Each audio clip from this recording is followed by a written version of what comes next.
We begin our time together, as always, by turning within for just a moment, not to think, not to ask, not even to seek, but simply to be still, for it is in this stillness that the presence makes itself known. And it is from this inner center that all true spiritual instruction must unfold. In our human experience, many of us discover that as the spiritual life begins to awaken within us, something unexpected accompanies it. There comes a sense of aloneness, not loneliness in the ordinary meaning of that word, but a quiet separation from the noise and activity of the world. Some experience it as a withdrawal from old friendships, old interests, even old identities. Others feel it as a gentle inner distance, a recognition that the outer world no longer satisfies as it once did. And often the mind interprets this as something being wrong. Why do I feel so apart from others? Why do I seem to walk a path that no one around me understands? I want you to know today that nothing is wrong. In fact, something profoundly right is taking place. This sense of aloneness is one of the first signs that the soul is beginning to awaken to its true source. For the spiritual journey is not traveled in crowds or noise. It is traveled in the deep recesses of your own consciousness, where no person can accompany you and no outer influence can disturb you. The moment the spiritual life begins to stir, the soul is gently led away from dependence on the outer world and drawn into the inner sanctuary where the presence resides. This is not a journey of withdrawal from people. It is a journey into a higher awareness where we begin to see the world through spiritual eyes rather than human ones. We are not becoming isolated. We are being prepared to listen, to receive, to recognize that the true companion on this path is not found in the world, but in the infinite presence that walks beside us, within us, and as us. And so, if in recent months or years you have felt this quiet separation, do not interpret it as emptiness. Do not imagine that you are losing something. You are being led inward, where the true riches are found. You are being invited into the silence that becomes the foundation of the spiritual life. You are beginning the same journey that every mystic, every seeker of truth, has walked from the beginning of time, the journey from the outer sense of life to the inner realization of God as the core and essence of your being. In the minutes ahead, we will look at why this sense of aloneness appears, what it truly means, and how, when rightly understood, it becomes not a burden, but a blessing. For behind this experience lies the great discovery that you are never alone and never have been. The presence that accompanies you is the only true companionship that exists. And when this is realized, the mind's fear of aloneness dissolves forever. As we enter deeper into this subject of spiritual aloneness, let us consider one of the most misunderstood statements in all of spiritual teaching. Many are called, but few are chosen. To the human mind, this appears to imply favoritism or a selective choosing by some divine authority, but this is never the meaning in the spiritual life. In the spiritual realm, there is no God who selects one and rejects another. There is no divine caprice, no heavenly lottery. In the infinite, all are included, all are embraced, all are one. What, then, is the meaning of this statement? It is simply this: the call goes out to all, but few are ready to respond to it. The call is not a voice from the sky. It is not an angelic declaration. The call is that quiet inner stirring which comes to every individual at some moment of life, a sense that there must be something more, that the outer world is insufficient, that the heart longs for a peace and a truth that cannot be found in material conditions. Every person feels this at some point. This is the call, but to respond requires a different kind of readiness. It requires a willingness to turn within, to be still, to relinquish the search for satisfaction in outer things, and to trust the silent leading of the Spirit. Not everyone is prepared for this. Many feel the call, but continue living outwardly, postponing the inner life, hoping that peace will come through new circumstances, new possessions, new relationships. The call is felt, but not answered. Those who do respond are not chosen by God. They are those who have chosen to listen. They have chosen to follow the gentle inner prompting rather than the noise of the world. And this choice, this turning within, is what begins the spiritual path. It is not a path imposed from without, but a path discovered in the depths of one's own being. And here lies the reason that spiritual awakening is so often accompanied by a feeling of aloneness. The moment you respond to the call, you step out of the collective current of human thought.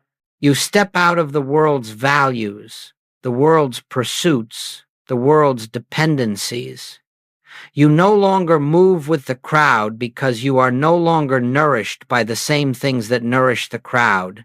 You begin to walk not apart from others, but inwardly ahead of them, guided by a different light, the light of the inner presence. This does not make one superior. It simply means that consciousness has become receptive to a higher impulse. It means that something within you has awakened to the recognition that your good cannot come from the world, but only from God. Realized within, when this shift takes place, the outer life often begins to feel strangely distant. Conversations lose their meaning. Activities that once brought pleasure fall flat. People who were central to your life may no longer feel aligned with the direction your consciousness is moving. And the mind, not yet accustomed to this new dimension, interprets this change as isolation.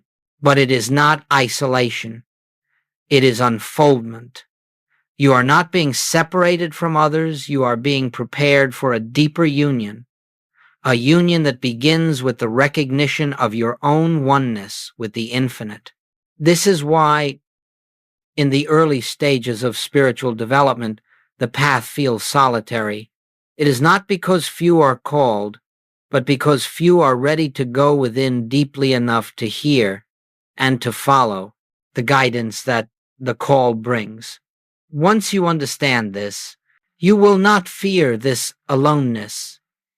You will recognize it as the sign that the Spirit has drawn you inward, away from the world's distractions, so that you may come into conscious contact with the presence that has been with you from the beginning. As we continue our meditation on this subject, let us gently observe a truth that becomes evident to every sincere seeker. The moment the inner light begins to dawn, the world appears to grow dim. This is not because the world has changed, but because you have the faculties by which you lived have been touched by Spirit, and what once satisfied you no longer suffices. In the human experience, our sense of identity is built upon outward things, relationships, occupations, accomplishments, past memories, and future expectations. These form the fabric of the personal life. But when the spiritual awakening begins, this fabric quietly loosens. You discover, sometimes to your surprise, that the desires which once drove you no longer hold the same power. The conversations that once stirred you now leave you empty. The activities that once entertained you no longer nourish your heart. This is the beginning of that sense we call isolation. But it is not isolation in the spiritual sense. What is happening is that consciousness is turning away from the surface of life and beginning to listen to the deeper currents within. You are not withdrawing from people, you are withdrawing from dependence upon the outer realm. And as this takes place, the mind begins to feel uncertain, even confused, because it cannot yet interpret the change. The mind says, "Why do I feel separate? Why has life grown quieter? Why have people drifted away?" But the soul whispers, "You are being led inward." This transition is as natural as a seed growing beneath the soil, unseen yet fully alive. No one sees the seed's transformation, yet something miraculous is occurring. So it is in your consciousness. The roots of your being are reaching deeper. The soul is drawing nourishment from a new source. And until this inner foundation is established, there will be a sense of being between worlds, not fully at home in the outer, and not yet fully awakened to the inner. This is not a failing. It is the necessary passage every mystic has walked. For the spiritual path does not begin with fullness. It begins with emptiness, a clearing away of what is no longer true so that the truth may be revealed. As consciousness awakens, you begin to perceive life differently. You look at the world and feel a compassion you did not know before. You see fear where others see anger, innocence where others see guilt, unity where others see division.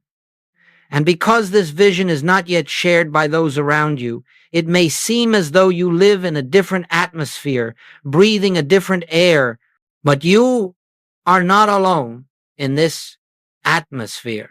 You are simply becoming aware of a dimension that was always present but previously hidden. Goldsmith often taught, when you awaken out of the world, not out of people, but out of the world's belief in separation. And this awakening, though it may feel solitary, is the very doorway into companionship with the infinite. Human companionship, as precious as it is, can never take the place of the inner assurance that comes from knowing that I and the source of my being are one.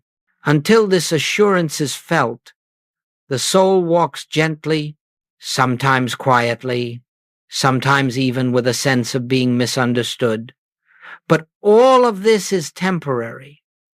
The loneliness is not a condition, it is an indication that the old identity is dissolving and the new identity, rooted in spirit, is emerging. Therefore, let us not resist this phase. Let us not try to fill it with noise or activity. Let us not seek to recreate the outer pleasures of yesterday. Instead, let us rest in the recognition that this sense of isolation is the Spirit's way of loosening our grip on the external, so that the internal may reveal its presence. As the outer world grows quieter, the inner world becomes clearer. And soon, we begin to discover that this aloneness is not loneliness at all. It is the silence of God preparing to speak. As we move further into this contemplation, let us open ourselves to a truth that is central to the spiritual life. True companionship is not found in the outer world, but in the realized presence within. The unfolding of this truth marks one of the most delicate transitions on the path, a transition from seeking support, comfort, or understanding from the world to discovering that all of this has its source in the infinite that dwells at the center of your being, in the ordinary human sense of life. Companionship is measured by human relationships, family, friends, colleagues, communities, and while these relationships have their rightful place, they are not the foundation of spiritual living. They cannot be, for anything built upon persons, conditions, or circumstances is subject to change. And what is subject to change cannot be the rock upon which the soul establishes its peace. When the spiritual call is answered, the first thing we notice is that this dependence begins to dissolve, not through effort, not through renunciation, but through a quiet inner recognition that the peace we have sought from others has never truly come from them. It has always come from the presence that speaks in the silence of our own being. Others may have been the occasion through which love seemed to flow, but they were never the source. And when this realization dawns, something profound happens. We stop looking outward for what can only be found inward. This is the beginning of inner companionship. At first, it may feel as though something is being taken away. People drift, interests shift, conversations no longer nourish. The mind interprets this as loss, but in truth, nothing is being taken from you. Rather, something greater is being revealed to you, the eternal presence that has always lived at the center of your consciousness, quietly waiting for your recognition. Goldsmith would often say, "When you make God your companion, you discover that you have never walked alone." This is not poetry. It is spiritual fact, for the presence that formed you, sustains you, and lives as your very life, cannot abandon you, cannot distance itself from you, cannot separate itself from its own expression. The only veil that ever existed was the belief that you must find fulfillment in the outer realm. And when this veil begins to lift, the inner realm becomes luminous. This transition does not ask you to reject anyone. It does not require solitude or withdrawal. What it does require is recognition that God is the true companion, the true support, the true comfort, the true intelligence, guiding every step of your journey. And once this recognition takes root, even relationships in the outer world take on a different quality. They are no longer relationships of need or dependency, but relationships of shared being, where each person is seen as an expression of the one life.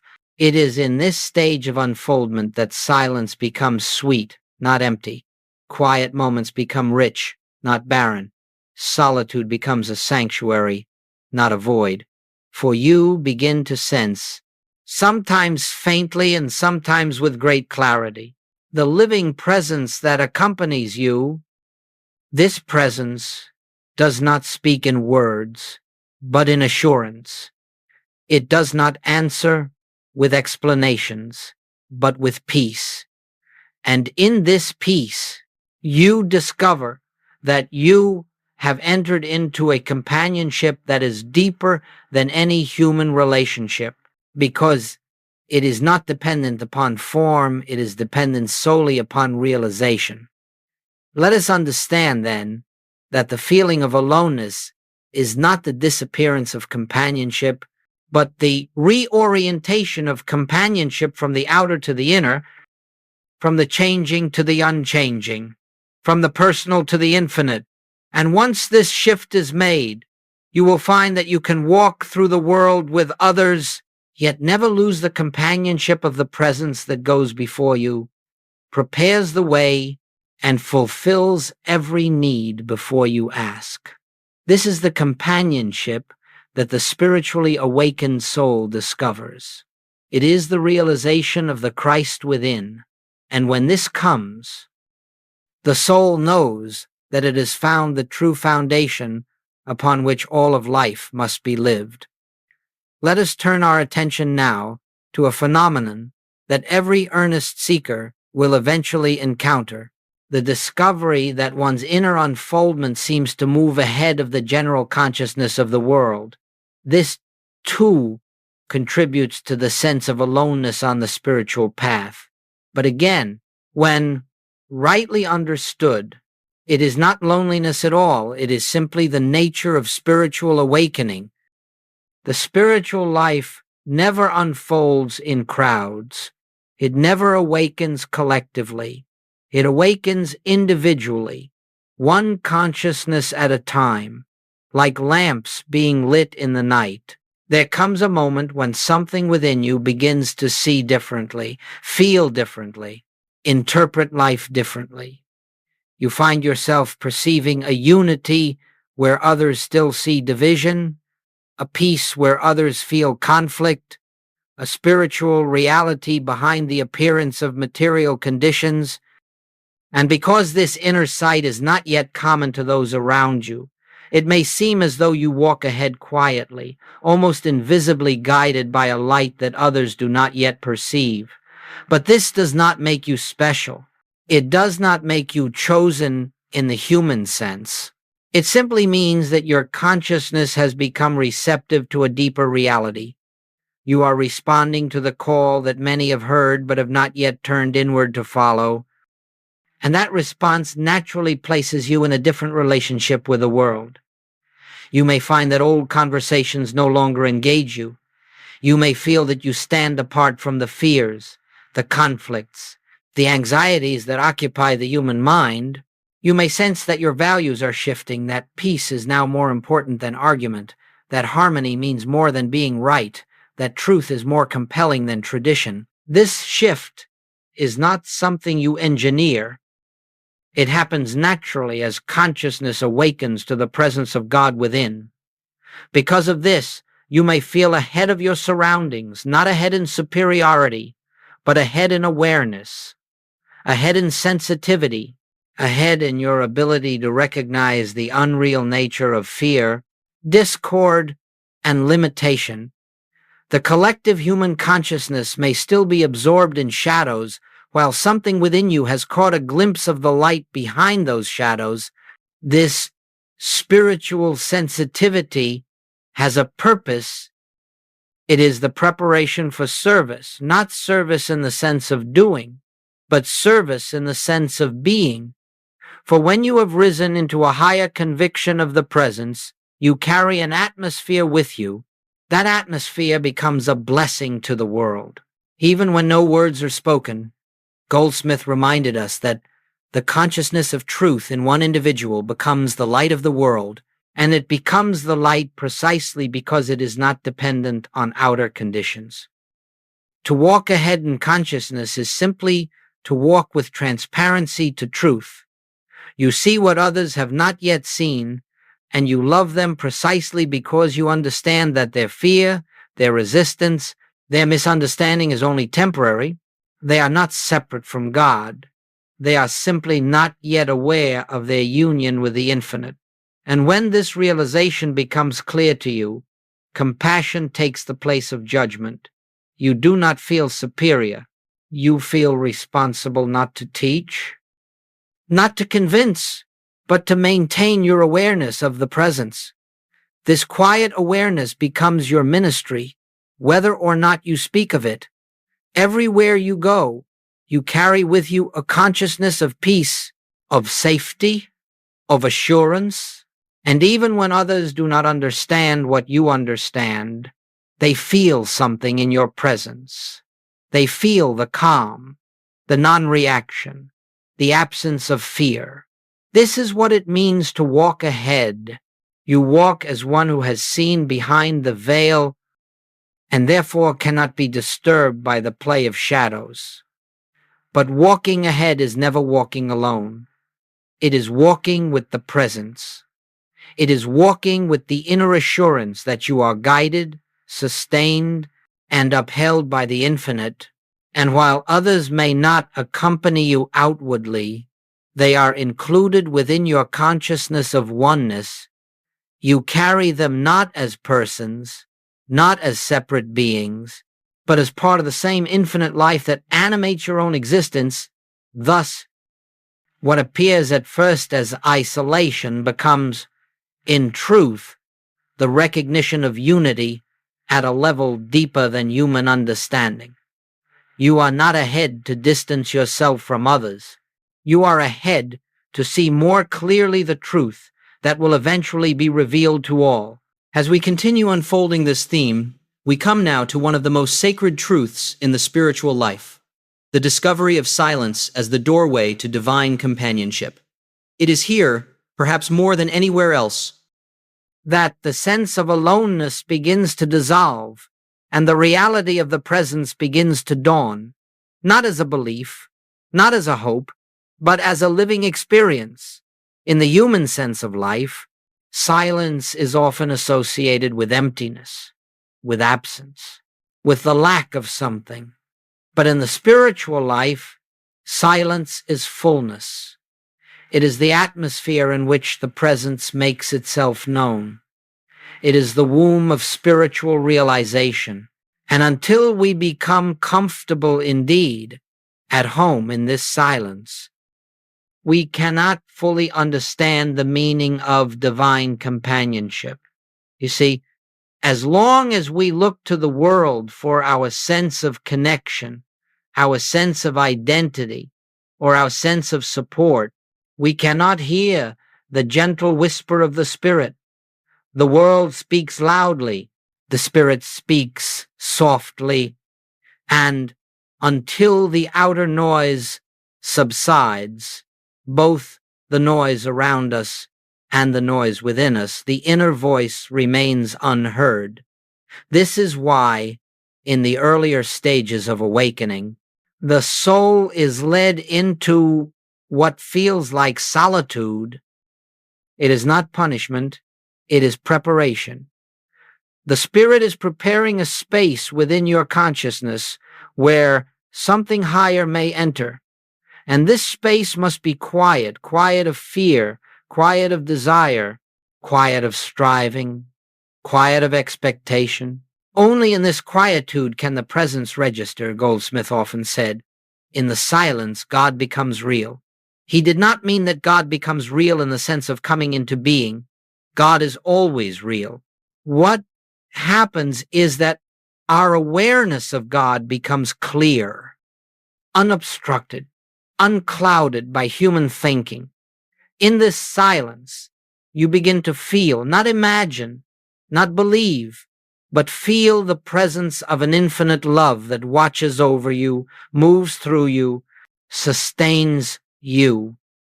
At first, it may be subtle, a warm assurance, a quiet sense of release, an absence of fear. Later, it becomes unmistakable.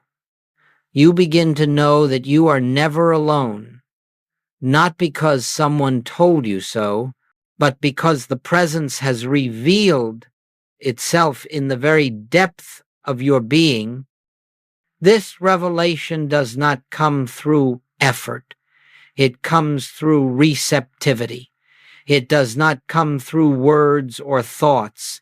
It comes through stillness. And it is in this stillness that divine companionship becomes more real than any human relationship could ever be.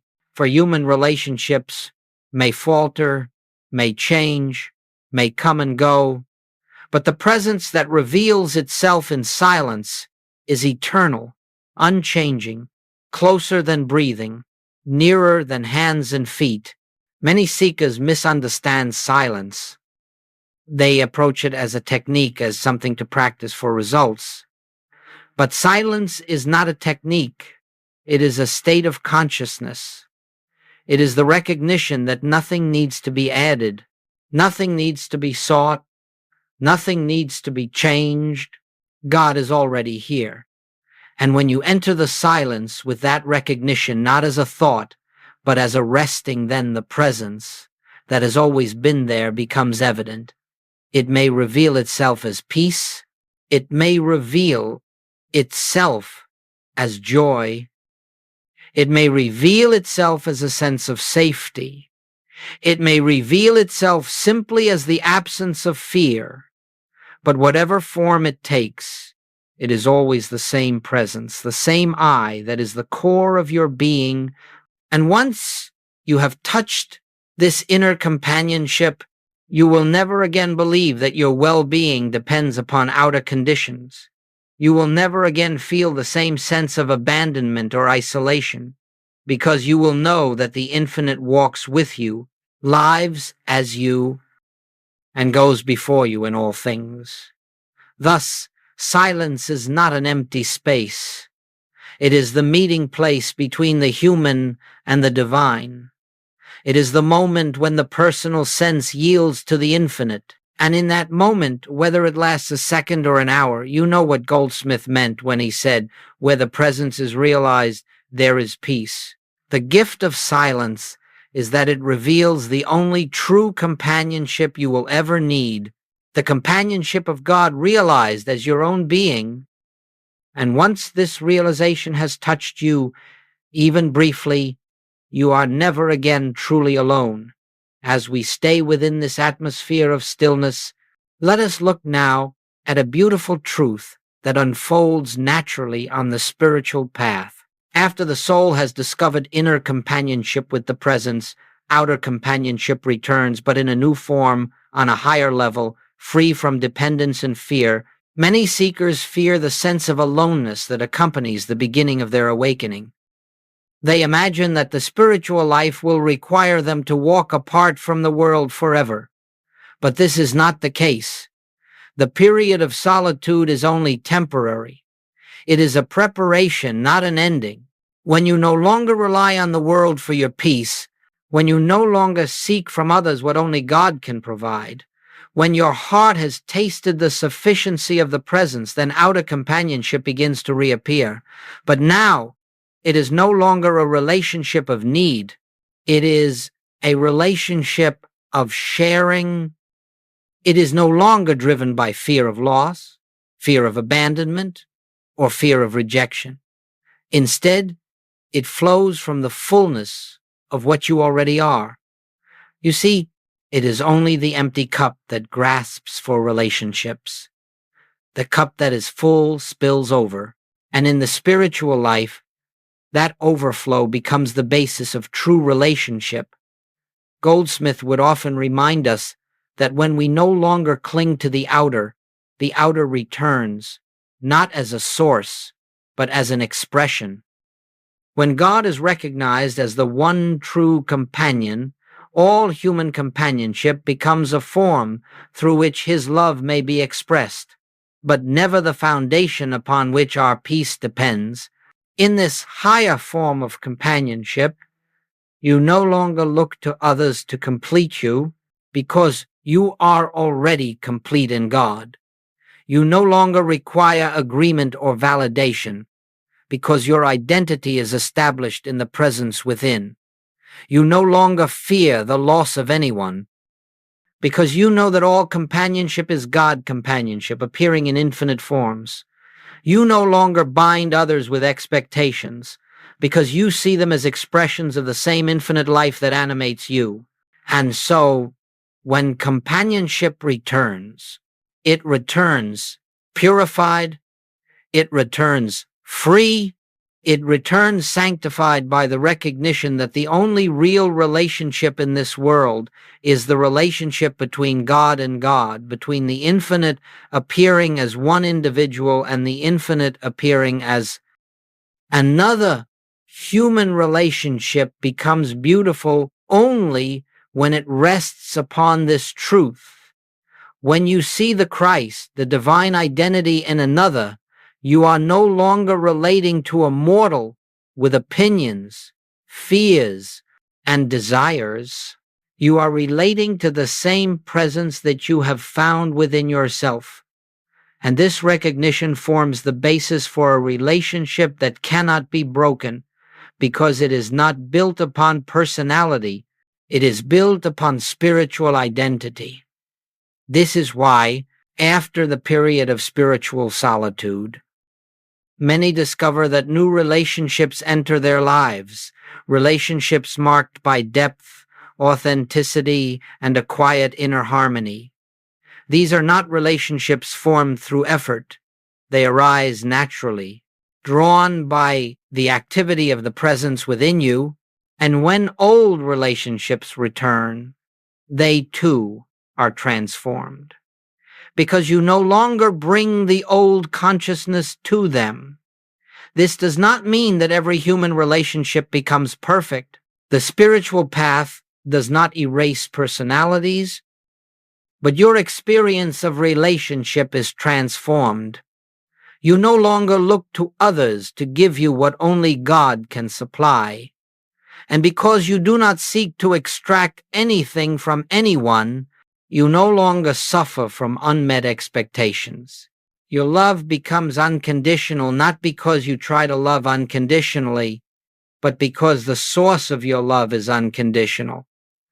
This is the meaning of companionship renewed at a higher level. Human ties become expressions of divine love rather than substitutes for it. And so, when companionship returns, it does not replace your inner solitude, it complements it. You are able to be with others without losing yourself. You are able to love others without fear.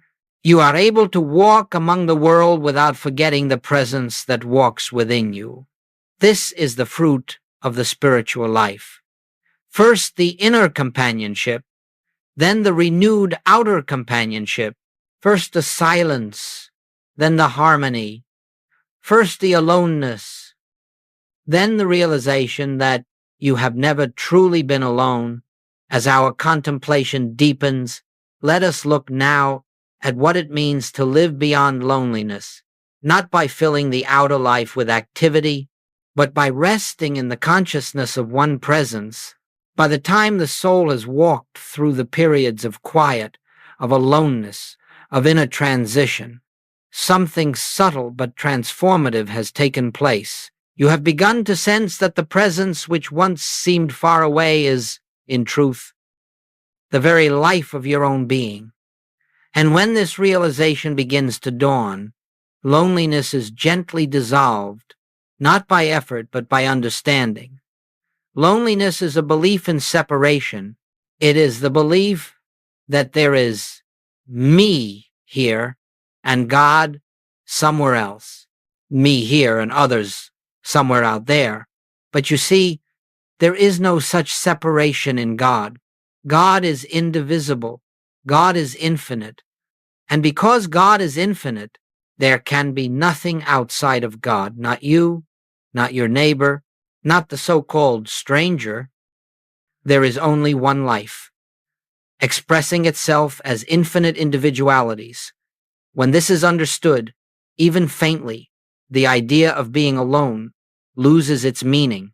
Goldsmith often said that the spiritual life is not a journey of becoming something, it is a journey of recognizing what already is.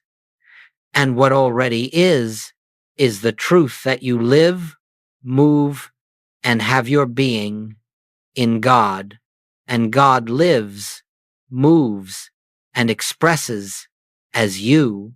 When that realization becomes even partially conscious, loneliness cannot remain, for loneliness belongs only to the sense of a separate self, and as the sense of a separate self dissolves, so does its loneliness. This does not mean that the spiritual individual becomes emotionally detached or withdrawn from life. On the contrary, one becomes more deeply connected not through dependency, but through recognition. When you look at another, you begin to see not a person with a private life and a private mind, but the same divine life which animates you. You begin to see the presence expressing itself in every face, behind every form, in every circumstance. And wherever the presence is recognized, loneliness is impossible, for you are beholding the same life everywhere. Living beyond loneliness means resting in this awareness. God is here. God is now. God is the very essence of all being. It means knowing that the one who walks with you in silence walks with all others in the same silence. You are not apart from life, nor is life apart from you. You are included in the infinite, and therefore you are eternally companioned in this state. The need for external reassurance fades. You no longer look outward to see who stands with you, because you know that the invisible presence stands with you always. And when this presence is recognized, human relationships become richer, not poorer.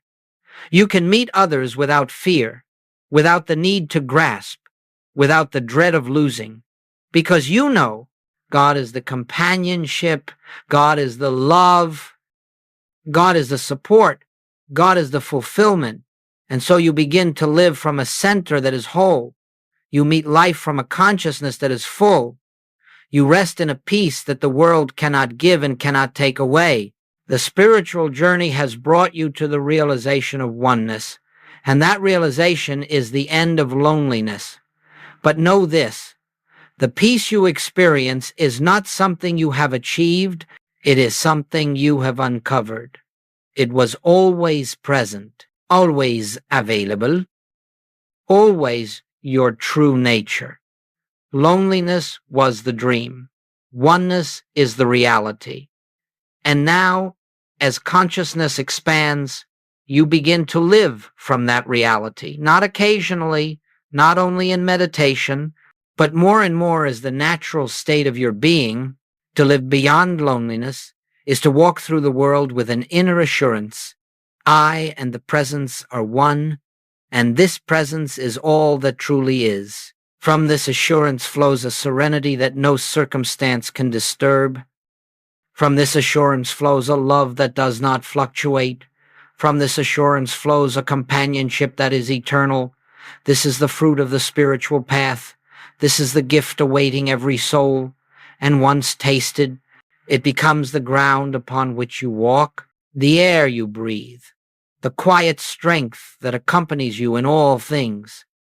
As we bring this period of meditation and reflection to its close, let us pause again for a moment of quiet, not to conclude anything, not to summarize, but to simply rest in the awareness that the presence we have been speaking of is here, not because of any words that have been spoken, not because of any teaching or idea, but because it has always been here.